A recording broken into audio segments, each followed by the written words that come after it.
You may think that Tacticool is a modern invention. I can assure you it is not.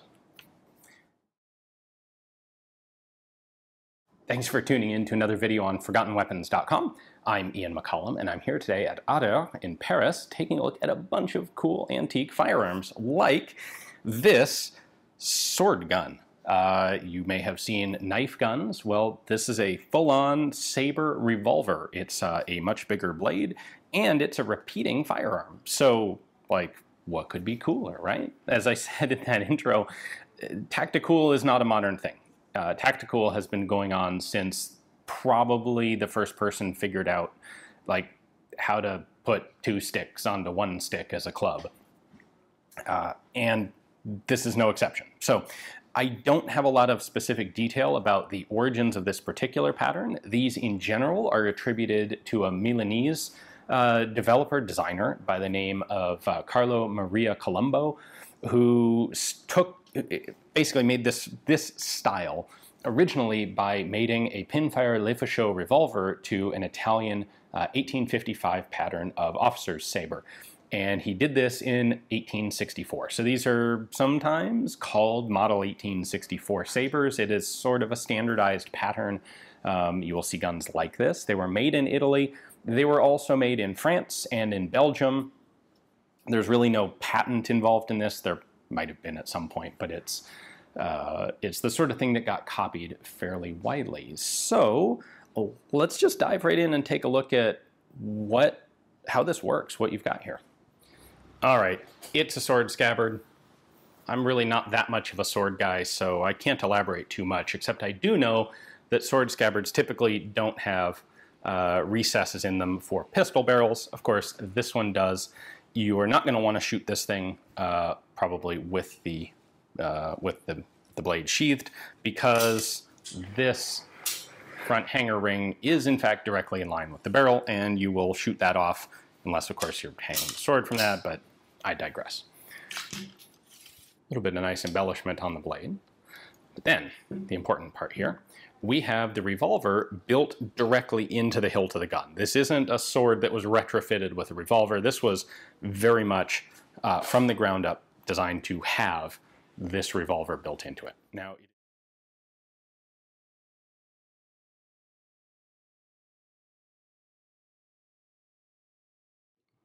it is double action. You have your trigger down here, and that's going to, I don't want to really dry fire this. Unfortunately, part of the mechanism here is malfunctioning or has some small parts missing inside.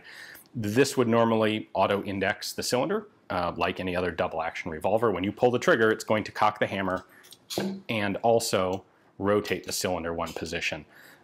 In this case, the hand or something down in there is broken, and so it's not revolving, but you can see how that would work.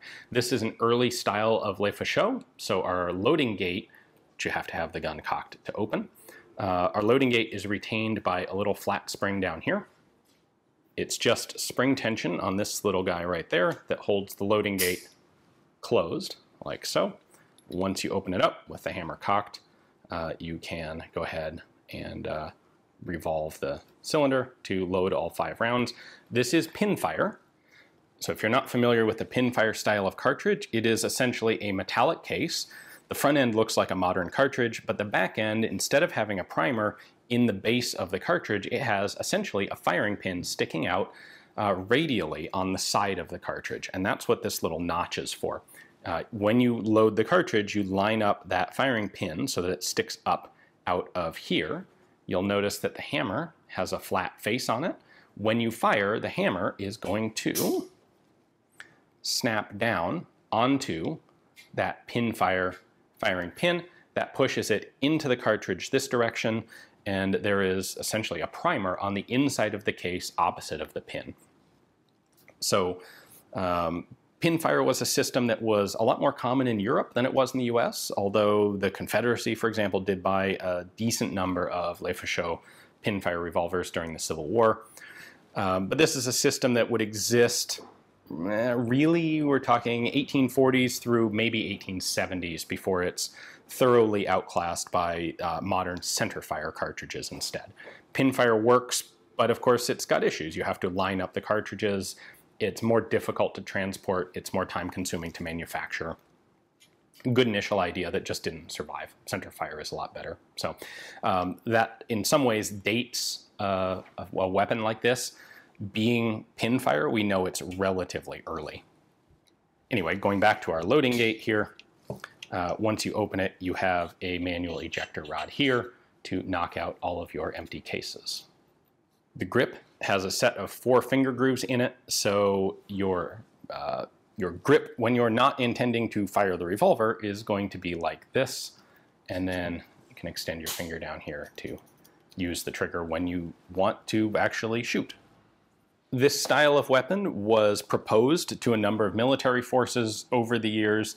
Nobody ever actually formally adopted something like this, but they were periodically private purchased by officers. This is, of course, the period where in virtually every army in the world, officers provide their own weapons. And there were, just like today, some aficionados of the Tacticool who would buy something like this on their own for themselves. So they may have showed up every once in a while in actual combat, although I don't have any records that have any specific examples. These, like, spoiler, never became super popular because, spoiler, they're not all that actually practical. It may seem like a really cool idea to have both a revolver and a sword at the same time. The problem is you end up with a less effective sword and a very definitely less effective revolver by mating the two things together. It had to be a little bit awkward to use the grip on this thing. It doesn't impact the balance as much as you might think because it's pretty well centered, but that's a lot of extra material in bulk on the sword that you aren't going to be using all the time. It is difficult to aim something like this.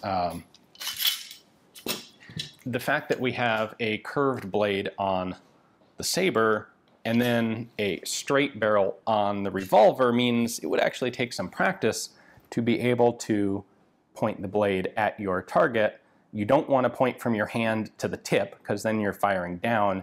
You have to aim using basically this first little bit of the barrel. It's a very awkward firing grip for a revolver, and I get it. People are going to say, and I'm sure they said it then, and you'll say it now in the comments, that it's great for, immediate last-ditch personal protection. When, the sword doesn't work for whatever reason, you can just shoot someone instead because you've got the revolver right there. The reality is, I don't think it ever quite worked that easily. That said, they're still very cool. Really neat firearm curiosa, you might say. So, a big thanks to Ader for giving me the opportunity to film this one and bring it to you guys. Hopefully you enjoyed the video. Thanks for watching.